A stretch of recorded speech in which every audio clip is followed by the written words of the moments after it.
স্বচ্ছ ভোটার তালিকা প্রণয়ন ছাড়া আগামী 18 জানুয়ারি অনুষ্ঠিতব্য ব্রাহ্মণবাড়িয়া জেলা বিএনপির সম্মেলনে অংশ না নেওয়ার ঘোষণা দিয়েছে জেলা বিএনপির একাংশের নেতাকর্মীরা। যতক্ষণ পর্যন্ত প্রতিষ্ঠিত না করা হবে ততক্ষণ পর্যন্ত সম্মেলন যেন না করতে পারে আমরা প্রস্তুত থাকবো। এই কুশলকে দিয়ে বিএনপির রাজনীতি বেশি দিন চলতে পারে না। 18 তারিখ বোয়া সম্মেলন, সেই সম্মেলনকে প্রতিহত করবো ইনশাআল্লাহ। বৃহস্পতিবার দুপুরে শহরের পৌর মুক্ত মঞ্চে বিএনপির ভারপ্রাপ্ত চেয়ারম্যান তারেক রহমানের ঘোষিত 31 দফা দাবি বাস্তবায়নে আয়োজিত সমাবেশ থেকে এই হুঁশিয়ারি দেওয়া হয়। সমাবেশে জেলা বিএনপির 14টি ইউনিটের ভোটার তালিকা পরিচ্ছন্নভাবে প্রকাশ করা না পর্যন্ত তারা সম্মেলনে যাবে না বলে ঘোষণা দেওয়া হয়। উক্ত সমাবেশে জেলা বিএনপির সাবেক সভাপতি হাফিজুর রহমান মোল্লা কোচির সভাপতিত্বে প্রধান বক্তা হিসেবে বক্তব্য রাখেন জেলা বিএনপির সাবেক সাধারণ সম্পাদক জহিরুল হক খোকন। সদর উপজেলা বিএনপির সাবেক সাধারণ সম্পাদক আলী আজমের সঞ্চালনায় এছাড়াও উপস্থিত ছিলেন জেলা বিএনপির সাবেক সহসভাপতি অ্যাডভোকেট শফিকুল ইসলাম, সাবেক যুগ্ম সাধারণ সম্পাদক ABM মমিনুল হক, অ্যাডভোকেট আনিসুর রহমান মঞ্জু, সাবেক কোষাধ্যক্ষ জসিমউদ্দিন রিপন, সদর উপজেলা বিএনপির সভাপতি তারিকুল ইসলাম খান রোমা, জেলা যুবদলের সভাপতি শামীম মোল্লা প্রমুখ। এই সময় জেলার বিভিন্ন উপজেলা থেকে বিপুল সংখ্যক নেতাকর্মীরা মিছিল নিয়ে বিভিন্ন স্লোগান দিয়ে সমাবেশস্থলে যোগ দেয়। এছাড়াও শহরের পৈরতলা 6 নং ওয়ার্ডের নেতাকর্মীদের নেতৃত্বে বিশাল একটি মিছিল সমাবেশে যোগদান করেন। অনুষ্ঠানে বক্তারা জানান, ব্রাহ্মণবাড়িয়ায় যে সম্মেলন হতে যাচ্ছে সেই সম্মেলনে জেলার 14টি ইউনিটের মধ্যে 8টি ইউনিটের ভোটার তালিকা করা হয়েছে, সেখানেও জালজালিয়াতি করা হয়েছে।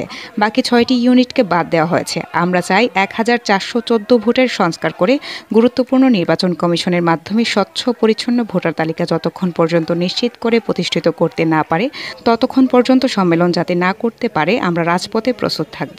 আমাদের যে সম্মেলন হতে যাচ্ছে সেই সম্মেলনের 14টি ইউনিটের মধ্যে 8টি ইউনিটকে ভোটার করা হয়েছে, জালজালিয়াতি করা হয়েছে, বাকি 6টি ইউনিটকে বাদ দেওয়া হয়েছে। যার অধিকার রয়েছে তাদেরকে বাদ দেওয়া। আমরা একটা জিনিসই চাই, 1414 ভোট প্রত্যেকটি ভোটের সংস্কার করে গুরুত্বপূর্ণ নির্বাচন কমিশনের মাধ্যমে ভোটার লিস্ট যতক্ষণ পর্যন্ত প্রতিষ্ঠিত না করা হবে ততক্ষণ পর্যন্ত সম্মেলন যেন না করতে পারে আমরা প্রস্তুত থাকবো।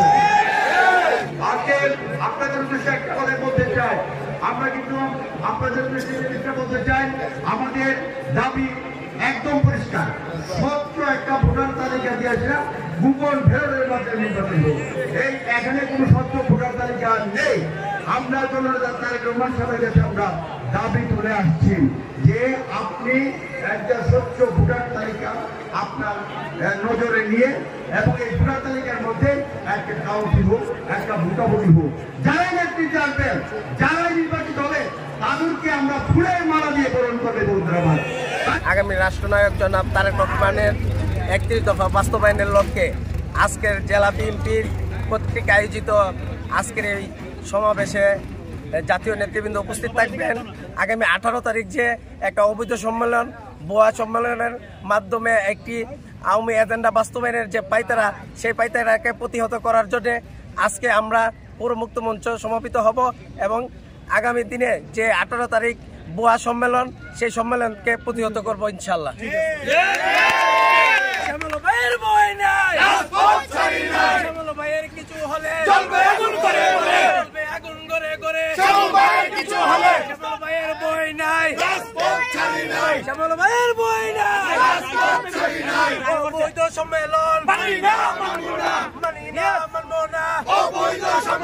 জাতীয় টিভি নিউজ ডেস্ক।